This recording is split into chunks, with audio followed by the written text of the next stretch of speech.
Antes de falar sobre isso, o livro de Isaías é um livro bem difícil de entender, porque entende-se que Isaías era um homem muito inteligente. Então, boa parte do livro ele escreve em forma de prosa e em forma de poema. Então, ele era muito culto, as suas palavras eram ricas, eram palavras assim, bem sofisticadas, de uma pessoa bem inteligente. Então, ele, talvez por isso a linguagem dele é mais difícil de entender, porque era uma linguagem mais, como que eu posso dizer, mais formal, assim. Então, é um livro muito completo. Diz que é um dos maiores profetas, né? Um dos melhores livros de profetas é o livro de Isaías.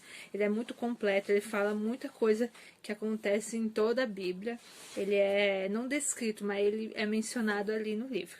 Então, os 5 primeiros capítulos, que você falou que leu até o 4 e achou meio ruim, talvez não conseguiu, ele faz uma crítica social geral daquela época em que ele vivia. Ele fala sobre como que era aquele tempo.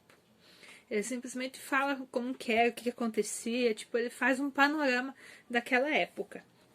Daí no capítulo 6, entende-se que no capítulo 6 começou o ministério de Isaías, onde ele fala assim, ó: no ano em que o rei Uzias morreu, eu vi o Senhor assentado num trono alto e exaltado, e a aba da sua veste enchia o templo. Acima deles estavam serafins, cada um deles tinha 6 asas, com 2 cobriam o rosto, com 2 cobriam os pés e com 2 voavam. Isso é como se fosse uma visão de Isaías. E daí aqui ele fala: eis-me aqui, Senhor, que dá a entender que é o início do ministério profético dele, né?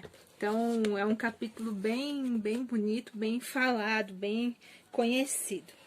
Aí, do capítulo 7 ao capítulo 9, fala sobre a guerra sírio-efraimita, que é aqui daquele esqueminha que eu te mostrei ontem, que é aquele processo lá, onde a Síria estava querendo dominar ali as coisas, aí a Síria e Israel se juntaram e queriam derrotar a Síria. Aí eles pediram para Judá entrar junto, que era o reinado de Acaz, durante o reinado de Acaz. Aí Isaías falou bem assim, ó: não devemos fazer alianças militares, porque a nossa confiança é em Deus. Nós precisamos depender de Deus, não confiar em grandes potências, né? E o rei Acaz... Aí até Isaías falou bem assim: você quer uma prova de que eu estou falando, que Deus está falando através de mim, que é Deus que está dando esse recado para não se juntar com outros povos? Aí onde entra aquele capítulo que fala sobre Jesus, que daí Isaías fala a profecia de Jesus para mostrar que ele estava sendo a boca de Deus mesmo na terra.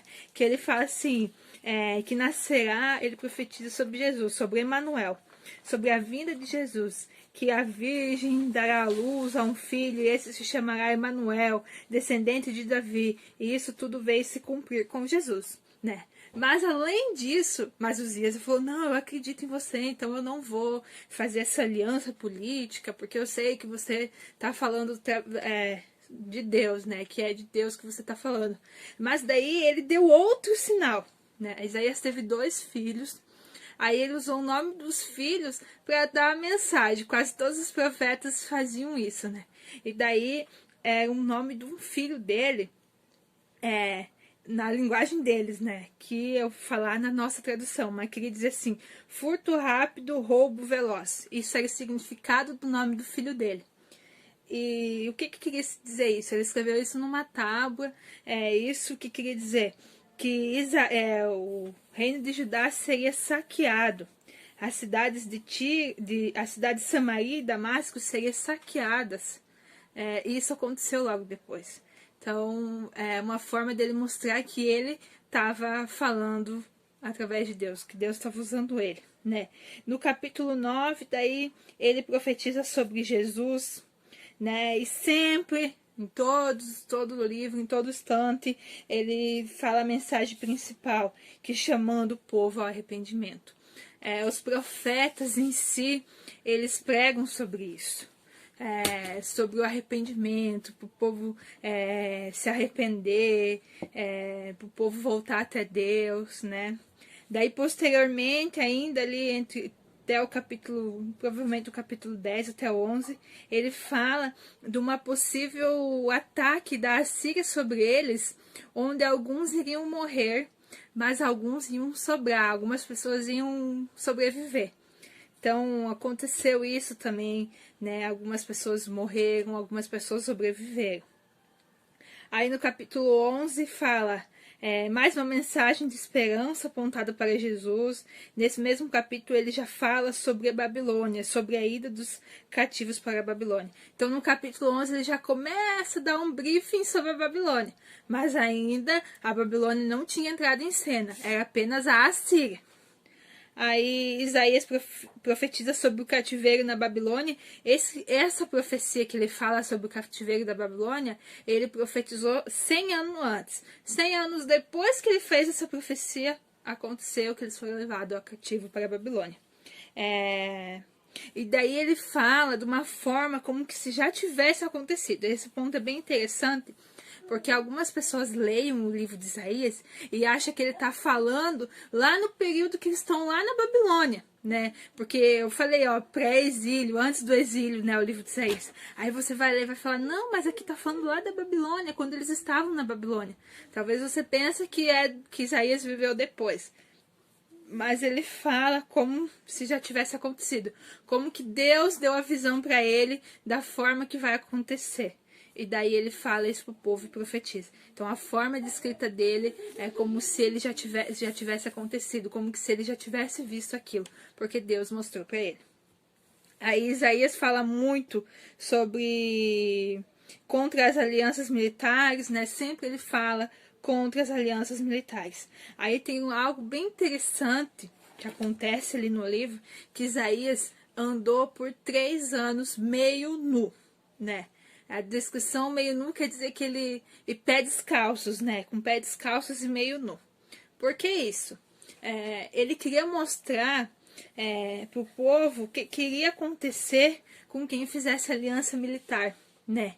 E isso aconteceu com o Egito posteriormente, né? Que daí aqui nesse período o Egito entra querendo fazer, mais para frente querendo fazer aliança, e Isaías, para transmitir a mensagem dele, ele anda meio nu por 3 anos pelo palácio, pela cidade, dá a entender que é só como se fosse uma roupa íntima, só um lençol amarrado talvez, né? Para falar contra a aliança militar, contra essa aliança política com outros países, com outros lugares, porque a confiança tinha que estar em Deus. O povo precisava depender de Deus, não depender das potências, das cidades grandes, dos lugares grandes. Não, Deus estaria com eles, Deus cuidaria dele. E mais para frente, depois, vai mostrar que aconteceu isso com o Egito. O Egito perdeu para a Síria, quando ele veio, fez uma aliança militar, perdeu para a Síria, e eles foram levar, algumas pessoas do Egito foram levadas cativo para a Síria, meio nu. Né? Então, ele estava mostrando o que ia acontecer. Seguindo, aqui já estamos no capítulo 21. Então, até agora aconteceu isso, né? Um resumo do que aconteceu. No capítulo 21, mostra Isaías profetizando a queda da Babilônia. Aí ele já fala sobre lá depois, quando vai ter a queda da Babilônia, que ele já está falando. Né? Mais um pouquinho falando da Babilônia ainda, mas a Babilônia ainda não tinha entrado em cena aqui para ajudar, né? No capítulo 22, 23, ele profetiza contra o orgulho, né? Aí ele fala de um servo do palácio que ele era orgulhoso e ele fazia trâmites ali, ele tramava por trás dos panos, como se fossem jogadas políticas, né? Em favor das alianças militares. Então ele era um cara muito orgulhoso. E daí no 23 continua falando sobre 2 cidades, a cidade de Tiro e Sidom, que eram 2 cidades ricas. E por ele ser rico, eles eram bem orgulhosos. Então nesses capítulos 22 e 23, Isaías fala contra o orgulho, né? E tudo isso a gente pode trazer para nós, né? Para nossa vida. Aí no capítulo 24 e 27, ele fala sobre o Apocalipse. Ele profetiza sobre algo que ainda não aconteceu. Para nós ainda não aconteceu, que é o fim dos tempos. Ele fala como que vai acontecer, fala como que vai ser os fins dos tempos. Então Isaías fez uma profecia que ainda não se cumpriu. Para nós ainda não se cumpriu. Vai se cumprir lá na volta de Jesus. Então no capítulo 24 e 27 ele fala sobre os fins dos tempos. Aí no capítulo 28 ao capítulo 33 entra o período, é a segunda parte do livro, que é o período do rei Uzias. Aí já mudou o rei, deve ter passado anos, né? Devem ter passado tempos. E daí entra o rei Ezequias, né? Ele começa a reinar e aí no período do rei Ezequias, ele aceita fazer uma aliança militar, uma aliança política. E é a aliança que ele faz com o Egito, né? Que lá antes a gente viu que Isaías andou nu para dizer o que ia acontecer com quem fizesse aliança militar, e o Egito depois sofreu as consequências. É nesse período agora que vai acontecer a consequência com o Egito. Então, Judá, né, através do rei Ezequias, faz uma aliança com o Egito. E Isaías foi contra, né? Ele foi contra porque ele era contra esse tipo de aliança e sempre dizia, porque o povo deveria confiar somente em Deus. Porque o Egito deveria ser uma potência, devia ser um lugar grande, com bastante guerreiros, e talvez eles achando que estando junto com o Egito, eles poderiam vencer. Né? Mas sabendo que Isaías dizia, não, Deus está com vocês. Se vocês querem, Deus vai lutar por vocês, né? Aí no capítulo 30 e 31, Deus promete que vai castigar a Assíria, né? Deus fala sobre o castigo da Assíria. No capítulo 34 e capítulo 35, é uma profecia acerca de onde mostra um contraste muito grande entre a ira de Deus e o amor de Deus. O juízo com a graça, o castigo com a salvação. Então, é a ira de Deus, mas o amor de Deus, né? O juízo mais a graça, o castigo mais a salvação, né? Que é o que todos os profetas vêm falando, que Deus, ele dá o juízo, mas ele ama, ele dá a graça, porque a gente precisa se voltar até ele, né? A mensagem principal quase de todos os profetas. Aí, no capítulo 36 ao 37, vai dar como se fosse um desfecho para a Síria, né? A Síria vai meio que sair de cena ali nesse período. Por quê? Porque daí a Síria começa a invadir alguns vilarejozinhos do reino de Judá. E eles fazem um cerco em volta da cidade de Judá, que é uma cidade murada, uma cidade com muro e tal. Aí eles deixam eles lá, sem água, sem nada, porque tudo tem que entrar pela porta da cidade, e eles estão lá. E eles começam a conquistar outros povos. Aí eles chegam lá, vai um mensageiro, o rei lá da Síria manda um mensageiro lá para o rei Ezequias e fala: cadê o Deus de vocês? Quem está pelejando com vocês? Quem está lutando em favor de vocês? O Deus de vocês está conosco, porque se o Deus de vocês fosse tão poderoso, vocês não iam estar aqui sitiados por nós. O Deus de vocês não está lutando a favor de vocês, o Deus de vocês está conosco, porque nós estamos vencendo, né? Aí Ezequias se volta para Deus. Ezequias vai até o templo e ele pede para Deus ajuda, ele se prostra para Deus, ele reconhece que somente Deus, né, estaria ajudando ele. Daí é nesse momento onde vem um anjo do Senhor lá num acampamento da Síria e mata cerca de 1.800 homens. Nesse período onde o Egito daí perde para a Síria e eles são levados pela Síria para o cativeiro, e é onde Deus, mais uma vez, protege seu povo, mais uma vez liberta seu povo, né? Aí passa, no capítulo 38, Ezequias fica doente. E ele vai de novo e clama ao Senhor, e o Senhor cura ele, mas diz que ele terá só alguns anos de vida, né? Deus recebe a oração dele, cura ele, e diz que eles terá alguns anos de vida. Aí a Babilônia entra em cena. No capítulo 39, o rei da Babilônia fica sabendo que Ezequias ficou doente e se curou. Então ele fala assim: eu vou mandar um presente pro rei Ezequias. E manda os mensageiros lá pro rei Ezequias. E o rei Ezequias ficou tão honrado, tão feliz, que ele recebe os mensageiros lá no seu palácio e mostra tudo. Mostra os armamentos de guerra, mostra tudo, todos os lugares do palácio, da cidade. E ele não se toca que ele está mostrando as fraquezas deles, né? Aí quando esses mensageiros vão embora, Isaías fala: o que você mostrou para eles? Ele fala: eu mostrei tudo, não teve nada que ficou encoberto aos olhos desses mensageiros, aos olhos desse povo da Babilônia. Aí Isaías começa a profetizar sobre a Babilônia que irá vir sobre eles, levar eles no cativeiro. Aí no capítulo 33, Deus promete que vai livrar seu povo da Babilônia, né? Vai acontecer lá a tomada, né, da Babilônia em Judá, mas Deus mostra o consolo, né, que ele vai estar livrando o povo dele da Babilônia. No capítulo 44, Deus diz que foi ele quem criou Israel e é ele quem sabe de tudo. Só ele pode dizer o que vai acontecer e que tudo está sob o controle de Deus. Também ele fala sobre a idolatria, contra a idolatria, né? No capítulo 44. Estamos quase chegando ao fim. No capítulo 45, um relato de Deus dizendo que ele escolheu Ciro para cumprir seu plano. Lembra que lá no livro de Neemias a gente vê que aí, quando no livro de Esdras e Neemias, depois que passou esse período que eles foram levados para a Babilônia, a Pérsia domina a Babilônia. E é o rei Ciro quem decreta para o povo judeu voltar para sua terra e reconstruir o templo.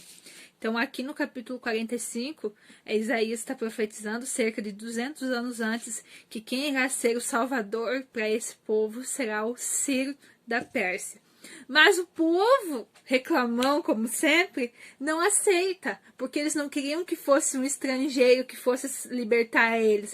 Eles queriam um povo, alguém judeu para libertar eles, não um estrangeiro, né? Então, o povo sempre se rebelando contra Deus, né? Mas Deus usou Ciro para libertar eles. Aí no capítulo 46, Isaías profetiza a queda da Babilônia e a queda dos deuses da Babilônia. A queda da Babilônia sobre a Pérsia.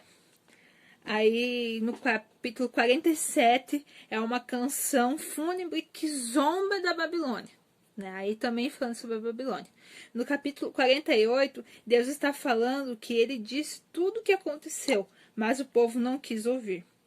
Mas ele insiste em salvar o povo. Então aqui Deus está falando assim: eu falei tudo que vai acontecer com vocês. Eu disse que vocês vão ser levados para o cativeiro. Eu disse que vocês vão ser salvos, que vai ter um libertador, que a Babilônia vai cair, que vai ter a queda da Babilônia. Mas o povo não ouve, o povo não quer ouvir. Mas ele mesmo assim insiste em salvar o seu povo. Né? No capítulo 49 é um cântico de louvor e gratidão a Deus feito pelo próprio Isaías. Do capítulo 49 a 55 é uma série de profecias sobre a reconstrução de Jerusalém. Lá ele está profetizando lá depois, quando vão reconstruir Jerusalém, quando vão reconstruir os muros, que Esdras e Neemias ajudam a reconstruir, lembra que a gente viu? Então ele está falando sobre isso. Tudo descrito mais uma vez como se fosse que ele estivesse lá vendo aquilo, que a Deus está mostrando para ele como que vai acontecer. Aí fala isso no capítulo 49 a 45. Deus explica que permitiu o cativeiro por conta dos pecados do povo, mas que Deus os libertou e trouxe a salvação e perdão. Então sempre Deus mostrando, eu permiti isso por causa do seu pecado, mas eu dou salvação para vocês. E sempre fazendo um paralelo com Jesus, que Jesus virá para libertar, vai virar um salvador da linhagem de Davi, que será um rei sobre a terra e que libertará vocês, que irá libertar vocês. Estamos quase finalizando. No capítulo 56, Deus está falando que aceita todos os povos, ele aceita todo mundo, né? E isso vai acontecer com Jesus lá no Novo Testamento, que Jesus vai dizer que ele não veio só para os salvos, ele veio para todos. Então ele quis dizer assim, eu não vim só para os judeus, eu vim para os gentios também, que a nossa linhagem aqui, a gente é a linhagem dos gentios, do povo que, entre aspas, não estaria na aliança. Mas aqui Deus está dizendo, ó, eu aceito todo mundo, só que as pessoas precisam seguir os meus mandamentos, obedecer os meus mandamentos e me amar, me servir, me seguir, né? Então, aqui já em Isaías ele está dizendo, qualquer um que quiser vir até mim, vem, né? Aí depois vai dar confusão lá em Jesus, porque alguns não querem aceitar, eles acham que Deus é só para eles, né? Não, e Deus veio para todos nós. Aí no capítulo 58, aquela mensagem de sempre sobre a justiça de Deus, né? Deus fala que o povo adora ele todo dia, mas não pratica a justiça de Deus. Aí o povo se revolta e diz que está jejuando todo dia, e Deus diz para eles que esse jejum não é o suficiente, né? Não é o suficiente você ir lá jejuar, fazer sacrifício, mas que eles precisavam praticar a justiça de Deus, que é uma mensagem bastante falada em todos os livros, e eu acredito que deve ser falada até hoje, tem que ser falada até hoje, porque se a gente vê nos dias de hoje, muitas pessoas, eles vivem um evangelho superficial, eles faz adoração, ora, mas não pratica a justiça de Deus, né? No capítulo 59, o povo começa a reclamar mais uma vez. O povo sempre reclama. Depois de tudo que aconteceu, de tudo que eles viram, eles ainda reclamam. Reclama com Deus, dizendo que Deus abandonou eles. E o profeta Isaías explica para eles que o povo, a partir dos seus pecados, fizeram a separação entre eles e Deus. Porque o pecado nos afasta de Deus. Então, neste momento, Isaías fala, o pecado afasta vocês de Deus. Se reconciliam com Deus, que Deus estará com vocês. E neste momento, o povo confessa seu pecado. Então, é neste momento que o povo reconhece Deus. E é a partir desse momento que Deus está com eles e faz eles voltar depois lá da Babilônia, né? A gente viu que o reino de Israel não se acabou, mas o reino de Judá, ele reconheceu Deus, ele se voltou até Deus e eles depois conseguiram reconstruir seu templo, sua cidade. No capítulo 63 tem o clamor do povo. É dividido em 3 partes. O povo pede para Deus não esquecerem dele, o povo confessa seus pecados e o povo pede ajuda para Deus, né? Eles estão reconhecendo Deus, é o clamor de Deus, do povo para Deus. Aí no capítulo 65, Deus diz que sempre esteve pronto para ajudar, mas o povo não pedia ajuda, né? Deus está disposto até hoje para nos ajudar, mas nós precisamos falar, nós precisamos pedir, né, para Ele. Ainda no 65, Deus fala sobre o novo céu e a nova terra, que nós vamos viver no futuro. E é uma profecia que ainda não se cumpriu. Deus fala sobre o novo céu e a nova terra, sobre a nossa saída para a eternidade, a nova Jerusalém, né? Então aqui ele faz uma profecia provavelmente maravilhosa, porque todos nós sonhamos com a eternidade ao lado de Deus. Então aqui ele está falando sobre o novo céu e a nova terra ao lado de Deus.